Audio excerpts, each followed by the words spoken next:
Implement பண்ணலன்னா மத்திய அரசோட ஃபண்டு கிடைக்காது அப்படின்னு நம்ம சொல்லியிருந்தாரு.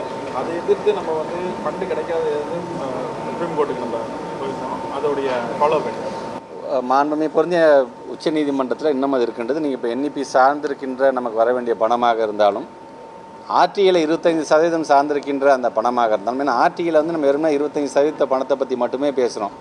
ஆனால் அது கீழே இருக்கின்ற மற்ற காம்பனன்ட்ஸ், அந்த குழந்தைங்களுக்கு நம்ம வந்து யூனிஃபார்ம் தருவதாக இருந்தாலும் சரி, அந்த குழந்தைங்களுக்கு தேவைப்படுகின்ற ஏன் நம்ம டீச்சர்ஸ்க்கு தேவைப்பட்ட சம்பளம் இப்போ நம்ம பீங் ஸ்டேட் கவர்மெண்ட் நம்ம அதை பேர் பண்ண ஆரம்பிச்சிட்டோம்.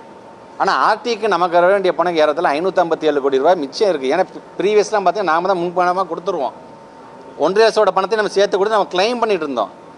ஆனால் வர வேண்டிய சமகர சிக்ஷாங்கிறது சுத்தமாக வராமல் இருக்கும்பொழுது அவங்க நம்ம கேட்குறோம், சார் இது வந்து ஒட்டுமொத்தமாக இது ஒரு ஆக்ட் படி பார்த்தா நீங்கள் கொடுத்து தான் சார் இது ஆகணும் என்று நாங்கள் சொல்லிக்கின்றோம். அவர்களுக்கும் அது தெரிகிறது, தெரியாமல் அவங்க ஒன்றும் மறுக்கலாம் இல்லை.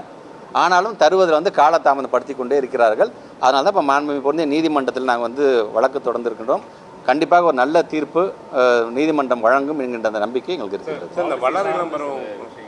இதில் முக்கியமாக இருக்கக்கூடிய ஹைலைட்ஸ் என்னென்ன, இதில் நம்ம எதெல்லாம் உடனடியாக இம்ப்ளிமெண்ட் பண்ண போகிறோம், அதற்கான அரசாணைகள்லாம் எப்பப்போ நம்ம எதிர்பார்க்கலாம், அதில் ஹைலைட்ஸ் என்னன்றது மட்டும் பாலிசியில் இப்போ நான் ஏற்கனவே சொன்ன மாதிரி தான் லாங்குவேஜ் சார்ந்துங்கும் போது நம்ம இப்போ தெளிவுபடுத்திட்டோம். இது வந்து இருமொழி கொள்கையாகத்தான் இருக்க போகின்றது. அதே மாதிரி தமிழ் ஆக்ட் படி பார்த்திங்கன்னா கட்டாயமாக 10ஆம் வகுப்பு வரைக்கும் எல்லா போர்டும் வந்து தமிழில் வந்து ஒரு பாடமாக எடுத்தாக வேண்டும் என்றதை நம்ம வந்து சொல்லிட்டோம். நம்ம இது இல்லாமல் என்இபியில் அவங்க சில விஷயம்லாம் சொல்கிறாங்க பார்த்தீங்களா, இத்தனை வயசில் குழந்தைங்க சேர்க்கணும், 3, 5, 8 வந்து இந்த மாதிரிலாம் நம்ம எக்ஸாம் வைப்போம் அந்த குழந்தைங்களுக்கு, அவங்க பாஸ் பண்ணாங்க நாங்கள் நீங்கள் வந்து டிடென் பண்ணி பார்த்தீங்கன்னா அது நம்ம அதை எடுத்துக்க வேண்டியவங்கிட்ட அவசியம் இல்லை.